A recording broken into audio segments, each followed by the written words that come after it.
Jean-Marc Daniel, bonjour. Bonjour. Jean-Marc Daniel, professeur émérite à l'ESCP Business School, et vous venez de publier aux éditions Cherche Midi, Il était une fois l'argent magique, contes et mécontes pour adultes. Alors, c'est un livre qui est à la fois un livre de théorie, un livre d'histoire, un livre d'anecdotes aussi. Je vais presque dire, parfois, par moments, un livre moraliste. Et d'ailleurs, vous citez quelques moralistes historiques. L'éditeur vous présente comme un économiste indiscipliné. Moi, j'aurais dit un économiste impertinent. Est-ce que ça vous convient, impertinent ? Impertinent et indiscipliné, les deux me conviennent. Les deux vous conviennent ? Impertinent, c'est vrai que c'est plus intellectuel, c'est plus percutant normalement quand on est dans le monde de la production des idées. Alors, comme c'est un livre, on va prendre le côté historique. Vous aimez bien l'histoire économique et l'histoire de l'économie. Les grands désendettements réussis dans l'histoire. Est-ce que dans l'histoire, il y a des choses qui sont exemplaires dans le désendettement ? Alors, il y a des choses qui sont exemplaires, mais il y a des choses dont il faut bien voir qu'elles peuvent être jugées comme anachroniques, parce qu'il y a quand même, je vais revenir sur votre question, mais il y a quand même en préambule un élément clé depuis 50 ans, depuis 1971, c'est que l'or est sorti du système. Et donc, tous les gens qui se sont désendettés dans le passé ont été des gens qui ont été capables, d'une façon ou d'une autre, de récupérer de l'or, soit de l'or de leur propre population, c'est-à-dire un désendettement réussi, typiquement c'est celui du Royaume-Uni après les guerres napoléoniennes en 1815, ça a mis beaucoup de temps, on peut considérer qu'il a fallu 40 à 50 ans pour que la dette publique du Royaume-Uni soit absorbée, mais par de la croissance économique et donc des retours réguliers de recettes fiscales, le Royaume-Uni a pu se désendetter. Mais enfin, il y a eu aussi des stratégies d'aller chercher l'or ailleurs par les guerres, c'était aussi une stratégie de désendettement. Alors il y a la stratégie de désendettement des Romains, les Romains étaient très endettés après les guerres puniques, donc ils ont fait deux choses, ils ont rançonné Carthage, mais ils avaient pas mal détruit, et ensuite ils ont rançonné les Grecs, ils se sont abattus sur les Macédoniens, les Séleucides et les Lagides, pour essayer effectivement d'aller chercher dans ces trésors de quoi rembourser leurs dettes. Mais ça ne se fait plus. Ça ne se fait plus vraiment. Donc la troisième façon, qui est la façon la plus courante, c'est de se désendetter en faisant de l'inflation, c'est-à-dire en détruisant la dette par l'inflation. Ça c'est typiquement le désendettement qu'on a connu de 1945 à 1975. Et puis, il y a la forme la plus positive du désendettement, qui rejoint un peu celle du Royaume-Uni dans les années du 19e siècle, c'est d'avoir une très forte croissance qui permet, là aussi, de prendre sur la population une partie de sa richesse sans qu'elle trouve ça confiscatoire ou abusif.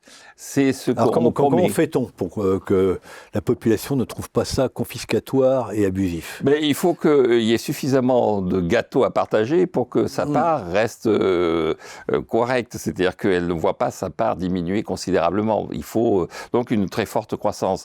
Ça a été en partie la situation, encore une fois, à la fois de 1815, de 1945, mais tout ça a quand même pris beaucoup de temps et a pris un correctif avec l'inflation dans les années 1945-1950.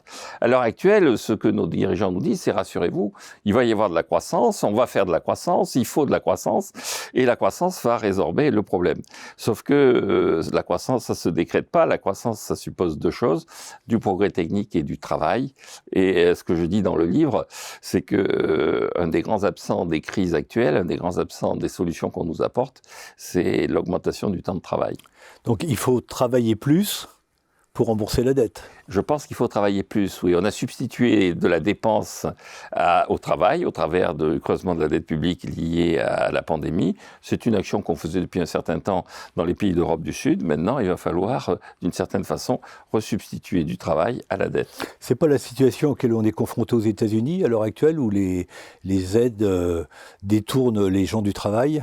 Alors, c'est un peu cette situation, c'est-à-dire qu'aux États-Unis, vous avez un double problème, un problème qui est effectivement, à force de leur garantir des revenus, de substituer de la dépense au travail, ils finissent par se dire à quoi ça sert de travailler. Et vous avez un deuxième problème, c'est que puisqu'il n'y a pas assez de travail en regard de la dette, puisqu'il n'y a pas assez de production en regard du pouvoir d'achat que garantit la dette, eh bien, une partie de ce pouvoir d'achat, une partie de cette dette part à l'extérieur.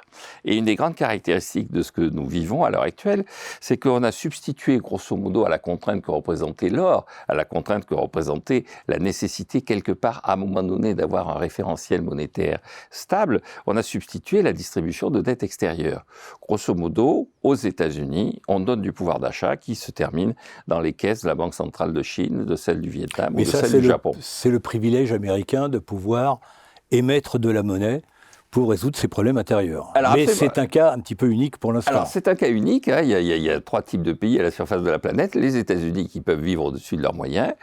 Les autres pays qui arrivent à peu près à équilibrer leurs comptes, qui peuvent se permettre pendant un certain temps de vivre au-dessus de leurs moyens, mais qui ont quand même intérêt à dégager des excédents. C'est le cas de l'Europe, c'est le cas de l'Asie. Et puis, il y a les pays qui ont sombré. C'est-à-dire qu'à force de vivre au-dessus de leurs moyens, leur monnaie disparaît. Ils sont totalement entre les mains de leurs prêteurs. Et donc, c'est le cas du Venezuela, c'est le cas de la Zambie, de l'Argentine régulièrement à qui ça arrive. Ce qui est intéressant quand même sur les États-Unis, c'est que tous ces dollars qui distribuent à la surface de la planète reviennent aux États-Unis. Il y a une anecdote assez célèbre autour de Trump qui est sur Park Avenue, qui voit passer les voitures allemandes et qui dit « il y en a marre de toutes ces voitures et on est totalement dépendant de l'industrie allemande ». Et il y a quelqu'un qui lui fait une remarque et qui lui dit « vous savez, en plus, l'immeuble dans lequel nous sommes appartient aux Japonais ». C'est-à-dire que les Américains perdent peu à peu la propriété de leur patrimoine. Alors pour l'instant, ils n'en souffrent pas trop, mais ça finira par leur poser problème, malgré le privilège exorbitant du dollar. Eh ben, espérons quand même que Biden fera mieux que Trump. Jean-Marc Daniel, merci. Je peux répondre à ça? Ah, bah répondre. Je peux répondre à ça.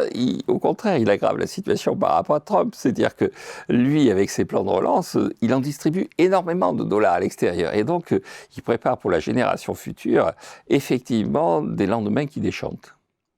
Alors, je vais vous remercier. Voilà. Cette fois-ci, Jean-Marc Daniel.